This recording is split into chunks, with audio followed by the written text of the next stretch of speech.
오늘 말씀 마가복음 16장 1절에서 7절 말씀 함께 봉독하겠습니다. 함께 있습니다.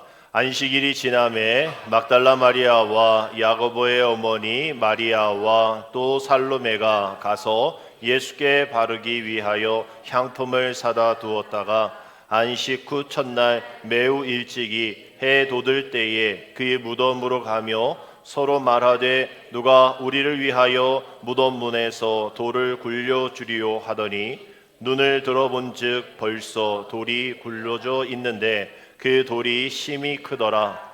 무덤에 들어가서 흰 옷을 입은 한 청년이 우편에 앉은 것을 보고 놀라매 청년이 이르되 놀라지 말라. 너희가 십자가에 못 박히신 나사렛 예수를 찾는구나. 그가 살아나셨고 여기 계시지 아니하니라. 보라, 그를 두었던 곳이니라. 가서 그의 제자들과 베드로에게 이르기를 예수께서 너희보다 먼저 갈릴리로 가시나니 전에 너희에게 말씀하신 대로 너희가 거기서 배우리라 하라 하는지라. 아멘.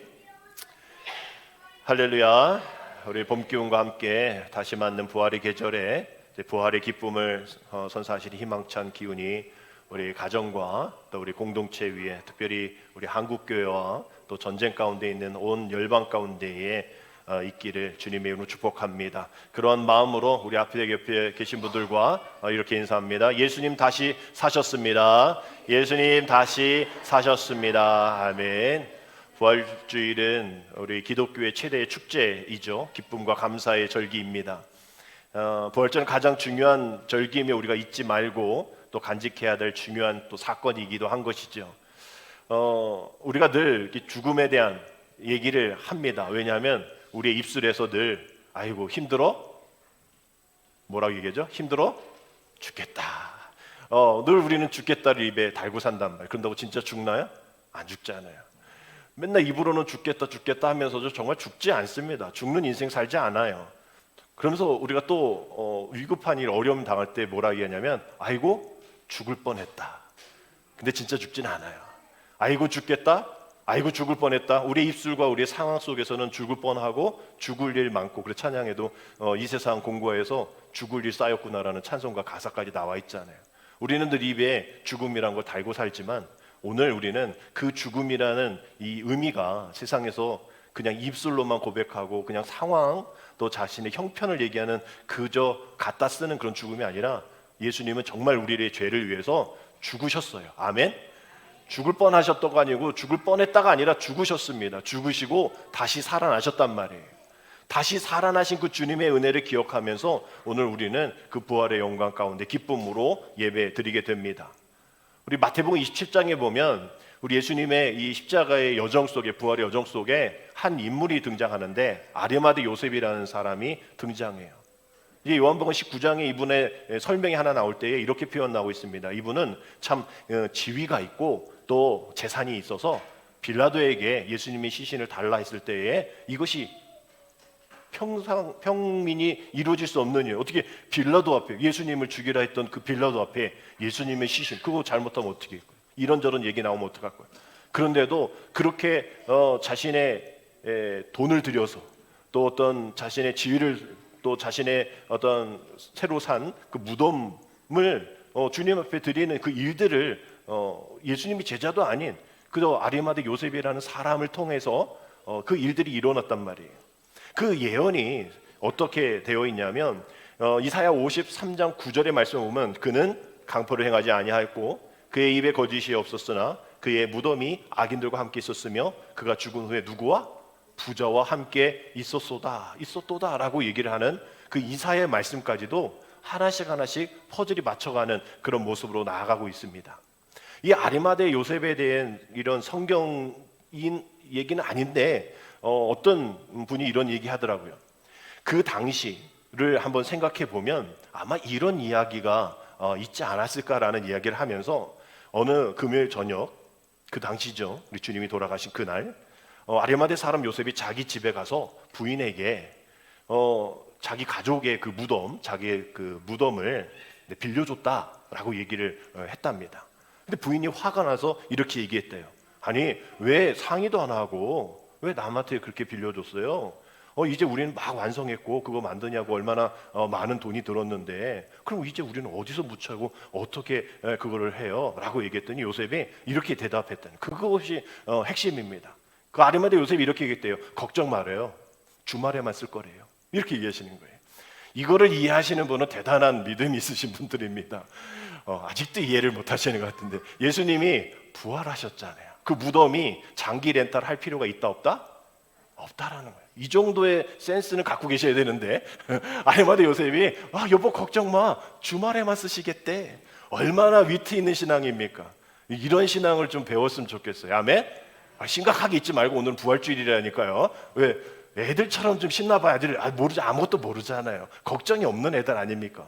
왜 걱정하십니까? 주말에만 쓰시겠다 하는데 우리 예수님의 부활은 그저 주말에 다 끝나는 거기서 고난은 십자가는 거기서 다 끝나는 일이에요. 주말에만 쓰실 거래라는 그 믿음, 그 여유 우리에게도 있어야 될 줄 믿습니다. 이것이 바로 부활신앙의 핵심이기 때문인 거죠. 우리는 늘 불안해요. 어떡하지? 주님 때문에 어떡하지? 주님 때문에 어떡해? 주님이 우리를 걱정하시지. 여러분 그것이 우리에게 분명한 신앙의 부활의 믿음이 없기 때문인 거예요.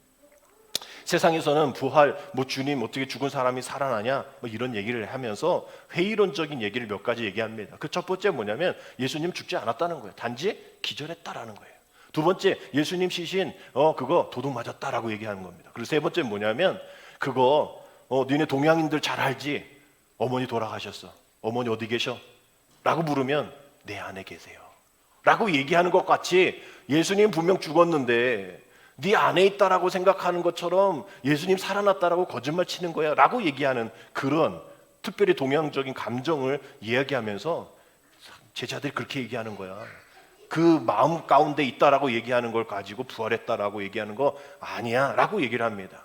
근데 예수님이 정말 죽으시고 다시 살아났다는 것이 우리는 이 성경 하나로만 알고 있지만 그 당시 많은 문서를 통해서 기록이 되어져 있단 말이에요. 그 기록을 50년 동안 이런 조사를 했던 역사학자가 그거 몇천 권, 몇만 권의 논문을 다 조사를 해봤더니 역사학자의 75%가 그 부활을 인정하고 예수님의 죽음을 인정했다라고 결론내는 거예요. 그러나 여전히 25%는 믿지 않는 걸로 되어 있는 거예요. 25%와 75%의 차이가 분명 있기에 여전히 의심이 있는 부분도 있지만 우리는 그러한 75%에 들어있는 그 믿음으로 고백하는 사람들이죠. 여전히 예수님을 메시아로 인정하지 않는 유대인들이 여전히 있기 때문에 이런 일들이 있을 겁니다. 그러나 이 모든 것들이 거짓말로 이것을 만들어냈다고 치면 아니 어떻게 500명의 말을 500명의 입술을 한마디로 이야기하고 정의할 수 있게 할 수 있겠냔 말이에요. 지금 톡방이 있든지 어떤 인터넷이 있든지 뭐가 있으면 그렇게 할 수 있겠지만 그 짧은 시간에 어떻게 500명의 입을 맞춰서 이렇게 하면 이렇게 하면 이렇게 라고 얘기할 수 있겠냔 말이에요. 그렇다 치더라도 그게 나는 그거를 믿지 않아 나는 거짓말인 것 같아 라고 얘기하면 누구 앞에서 고난 앞에서 또 고문 앞에서 죽음 앞에서 순교 앞에서 너 그거 진짜야? 라고 얘기했을 때 나 그냥 들은 얘기인데요 나는 몰라요 할 수도 있겠지만 대부분의 많은 초대교회 교인들이 예수를 믿음에 또 부활에 고난의 십자가에 목숨을 내놨단 말이에요. 별거 아닌 가짜의 목숨을 걸겠습니까 여러분? 여러분들이 들은 확실치 않은 거에 여러분 구속될 경우가 생길 텐데 선서 나는 이거 거짓말 하지 않겠습니다. 이거 잘못하면 다 구속되거든요. 여러분들이 그저 잘못 들을 수 있는 거, 잘못 볼 수 있는 거에 목숨 걸지 않거든요. 그러니 결국은 이 모든 것들을 잘 종합해 보면 오히려 예수님이 부활하지 않았다, 예수님 죽지 않았다라고 증명해내는 것이 더 어려운 거예요. 그 모습처럼 오늘 주님의 은혜가, 오늘 십자가의 은혜가, 부활의 영광이 우리에게 확실하게 있다라는 것은 우리가 분명하다는 사실을 기억해야 합니다. 우리 팀 켈러가 부활에 있다라는 책에서 이렇게 얘기했어요. 성경의 놀라운 메시지는 무엇인가? 예수님이 부활하실 때에 미래의 하나님 나라를 이 현재 속에 들여놓으신 것이다 라고 표현하고, 그리스도인이 한 나라에서 다른 나라로 옮겨진다는 것은 한때 우리를 지배했던 것들에서 어떻게? 해방된다는 뜻이다라고 얘기를 하는 거예요. 그래서 우리가 아직도 믿지 못하고 아직도 믿음 가운데 거하지 않는다면 우리는 여전히 그 나라 가운데 있지만, 우리가 그 믿음에 대해서, 그 죽음의 두려움에서, 공포에서 벗어나고 그 부활의 영광 가운데 참여하게 되어지면 이러한 하나님 나라를 내가 지금 살아가는 이 현재 속에 들어있는 것이고, 이제 나는 다른, 나를 지배하는 것들이 이제 다른, 이전에 나를 지배했던 것에 해방되어지는 그런 삶 속에 살아가게 되어지는 것이다 라고 이야기를 하는 거예요. 그래서 오늘 본문의 말씀을 보면 우리가 어떤 방향으로 가야 되는가에 대한 그 질문이 나옵니다. 무거운 침묵의 밤이 흐르고 안식일이 지나 해가 뜰 무렵에 부활을 조작하려는 세력이 아닌 이 여인들, 앞서 말씀드린 그 부활이 맞는가 죽음이 맞는가 그거 할 때도, 아니 어떻게 이 여인이 예수의 이 빈무덤을 발견한 첫 번째 주인공이 되었는가? 이건 있을 수 없다라고 얘기하거든요. 왜냐하면 제자들에게는 창피한 일이고 또 그 군병들에게는 그 지키지 못했던 것에 대한 책임의 회피가 되기 때문에 여자가 그 예수의 빈무덤의 첫 번째 발견의 주인공이 되었다는 것은 사실이라는 것을 근거하고 있는 거죠. 창피하지만 이것을 통해서 드러나는 그 사실에 대한 이야기인 거죠. 그러나 그들이 예수의 부활을 믿고서 간 것 아니잖아요. 막달라 마리아, 야고보의 어머니 마리아, 살로메가 예수님의 무덤을 갔을 때, 아, 예수님 살아나셨구나, 예수님의 무덤이 비어있겠구나, 돌이 옮겨져 있겠구나 라고 생각했던 것이 아닙니다. 그녀들의 대화를 보면 걱정 가운데에 내가 이제 예수님께 이 향품을 발라드려야 될 텐데 분명히 들어가는 것도 어려울 뿐더러 그 돌무덤을 누가 옮겨줄까, 그 걱정거리로 대화를 하면서 나갔단 말이죠. 그 얘기는 뭐예요? 그 돌 안에 여전히 예수님의 시신이 있을 것이라는 생각을 가지고 갔던 거죠. 뭐 예수님의 시신 훔쳐갔다, 뭐 마음이 딱 아닌 거예요. 여전히 그들의 마음 가운데는 예수님이 부활했던 것을 예상하지 못했던 부분들입니다. 근데 그들의 걱정과 달리 성경에 보면 벌써라고 따라했어요. 우리 한번 따라합시다. 벌써.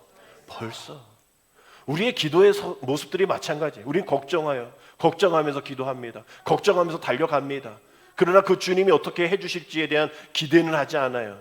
내가 가서 어떻게 해보리라. 그러나 주님은 벌써 우리의 기도에 응답해 주셨습니다. 아멘. 우리가 할 수 없는, 그래서 너랑 나랑도 할 수 없는 그 대화 가운데도 주님이 그 일들을 해 주셨단 말이에요. 벌써 그 무거운 돌을 굴러내 주셨다라는 거예요. 우리가 생각하는 뭐 조그만 뭐 조약돌 이게 아니잖아요. 역사적으로 보면 이거는 엄청나게 큰 돌인 거예요. 그래서 그 돌이 굴려져 있는 곳에 들어가 봤더니 흰 옷을 입은 한 청년이 있다는 거예요. 천사죠. 다른 복음서에서는 천사로 나와 있는데 그 천사가 놀라서 여자들에게 6절에서 이렇게 이야기합니다. 청년이 이르되 놀라지 말라. 너희가 십자가에 못 박히신 나사렛 예수를 찾는구나. 그가 어떻게 하시고 살아나셨고 여기 계시다 안 계시다? 아니 계시라. 아니하니라 보라 그를 두었던 곳이니라. 그 여인들이 놀라운 첫 번째 소식을 듣게 됩니다. 죽음의 길을 가고 있을 때에 생명을 만나니, 살아계신 하나님의 흔적을 만나니, 예수님의 흔적을 만나니 이제 그들이 죽음의 길이 아니라 생명의 길로 가게 되어지는 거죠. 이전에는 누가 나를 위해서 이 돌을 굴려줄까, 누가 나의 이 마음을 알아줄까, 누가 나의 이 상한 마음을 상처를 치유해줄까 라면서 걱정하며 왔지만 이제 그 누가의 주인공이 주님이심을 발견하게 됩니다. 죽음의 길로 갔다가 이제 살아계신 생명이신 주님을 향해서 나아가게 되어지는 거예요. 그래서 그 주님을 향한 그 생명의 방향이 바뀌었는데 여인들은, 근데 제자들은 지금 어떤 상황이냐? 여전히 죽음의 길로 가고 있는 거예요. 오늘 읽지 않았지만 10절에 이렇게 되어 있습니다. 마리아가 가서 예수와 함께 하던 사람들이 슬퍼하며 울고 있는 중에 이 일을 알리매라고 되어 있어요. 슬퍼하며 울고 있는 사람들이 누구라고 되어 있습니까? 앞에? 예수와 함께 하던 사람들이라 되어 있어요. 아니 예수님과 3년 동안 함께 공생애를 이루었고 그 놀라운 기적을 맛보았고 그 많은 사람들이 주님을 찬양했던 그 일들 가운데 주님 만나려면 뭐 엄청나게 많은 무리 가운데 막 뚫고 지나가야 되는데 여전히 맨날 주님과 함께 있었던 그들이 슬퍼하며 울고 있었다라고 얘기해요. 마태복음 7장 21절에 나더러 주여 주여 하는 자마다 다 천국에 들어갈 것이 아니다라고 얘기하는 이 이야기입니다. 누가복음 6장 46절에 너희는 나를 불러 주여 주여 하면서도 어째여 내가 말하는 것을 행하지 아니하느냐라고 하신 말씀, 그 말씀이 이 말씀인 거예요. 예수와 함께 하였다면서 주여 주여 하면서도 함께 하면서 왜 내가 말하는 것을 행하지 않느냐. 예수님께서 뭐라 계셨어요? 오늘 말씀 가운데 갈릴리로 가라, 갈릴리로. 먼저 갈릴리로 가라 말씀하셨잖아요. 마가복음 17장 27절 28절에 예수께서 제자들에게 이르시되 너희가 다 나를 버리리라. 이는 기록된 바 내가 목자를 치리니 양들이 흩어지리라 하였음이니라. 그러나 내가 어떡한 후에? 살아난 후에 너희보다 먼저 어디로? 갈릴리로 가리라 라고 말씀하셨잖아요. 내가 죽으면 끝이다 라고 얘기 안 하시고 살아날 건데 너희보다 먼저 갈릴리로 갈 거야. 그러니까 넌 갈릴리로 와야 해 라고 말씀하시는 그 말씀을 귀담아 듣지 않고 슬피 울며 주여 주여만 하고 있는 거예요. 그래서 주님을 버리고 죽음의 길로 걸어가고 있는 겁니다. 그래서 슬퍼하며 울고 있었던 것이죠. 새로운 시대는 언제 시작이 되냐 하면 성경은 이 죽음으로 시작된다라고 얘기합니다. 새로운 시대는 어떤 더 나은 기회, 환경, 기존 체제를 조금 고치는 것이 아니라 완전히 죽어야 된다는 거예요. 이 시대가 끝내야 된다는 거예요. 예수님께서 십자가에 달리시기 전에 너희가 성전을 헐면 내가 사흘 동안 일으키리라라고 한 그 말씀, 이것이 바로 그 유대인들이 성전을 46년 동안 짓고 완성 못하고 있는데 그걸 3일 동안 만든다고? 그때 하신 그 다음 하신 말씀이 요한복음 2장 22절의 말씀이에요. 우리 22절 함께 있습니다.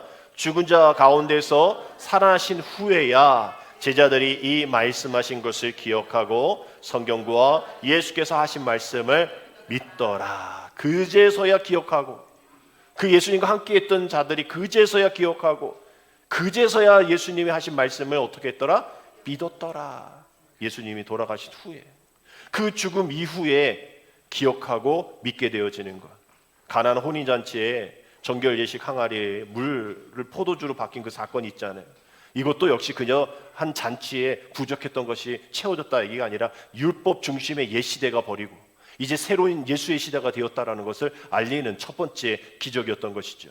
또 성전을 정결하게 하는 것, 이거 그냥 좀 짜증나서 그런 게 아니에요. 이제 새로운 시대는 그냥 이루어지지 않는다. 그저 옛날부터 맨날 했던 그 식으로는 안 돼. 성전은 무조건 기도하는 집이 되어야 돼. 아버지 집이 되어야 해. 이전의 옛 시대 이제 끊어버려야 돼 라고 이야기하시는 거예요. 예수님의 부활도 마찬가지입니다. 부활도 옛 시대를 끝내고 새 시대를 여는 시간이고 역사적인 전환점이에요. 이제 죽음의 길에서 생명의 길로 전환해야 됩니다. 오늘 우리가 그 시점에 서 있다는 거죠. 그럼 우리는 어떻게 해야 될 것인가? 하늘의 제왕이라 불리는 독수리의 평균 수명이 한 70년 정도라고요. 우리 독수리 잘 볼 수가 없지만 독수리가 한 40세가 되면요, 이 발톱이 안으로 이제 굽어진 채로 굳어진다고 합니다. 또 부리는 또 가슴으로 이렇게 또 구부러져서 먹이를 낚아챌 수도 없고 그걸 또 찢어 먹을 수도 없는, 또 그동안 그렇게 컸던 날개도 이제 점점 무거워지는 거예요. 갑옷처럼. 그래서 이제 40년이 지나면 이제 거기서 그렇게 죽게 된답니다. 근데 어떤 독수리는 죽지 않는데요. 그 고통스럽더라도 새롭게 태어나기를 선택하는 건데 절벽 끝에 가가지고 그 자기의 부리를 계속 가는 거예요. 무 가는 갈갈이 얘네 정도가 아닌 거잖아요. 그저 자기 피가 날 정도로 부리를 갈고, 그 다음에 부리가 새롭게 나면 그 부리로 자기 발톱을 갈고, 그 다음에 그 많고 또 지저분하고 또 기름 끼고 그래서 무거워진 그 깃털을 하나씩 탁 뽑아버리는 거예요. 그걸 무려 5개월을 그렇게 살아낸다고 합니다. 150일 정도를. 150여일 정도 그렇게 피나는 노력을 한 뒤에 다시 날고 다시 먹이를 사냥하고, 그래서 한 70년까지 사는 애가 있고 40년 되어서 아무것도 못 먹고 날지 못해서 죽는 애가 있다라는 거예요. 우리의 삶도 우리의 신앙도 마찬가지입니다. 새 시대를 열고 싶으세요? 새로운 마음으로 4월을 시작하고 싶으십니까? 이전에 그런 부리와 날개로는 안 된다는 거예요. 비상할 수가 없어요. 우리의 삶에도 동일하게 옛 모든 것들이 다 죽어야 되는 겁니다.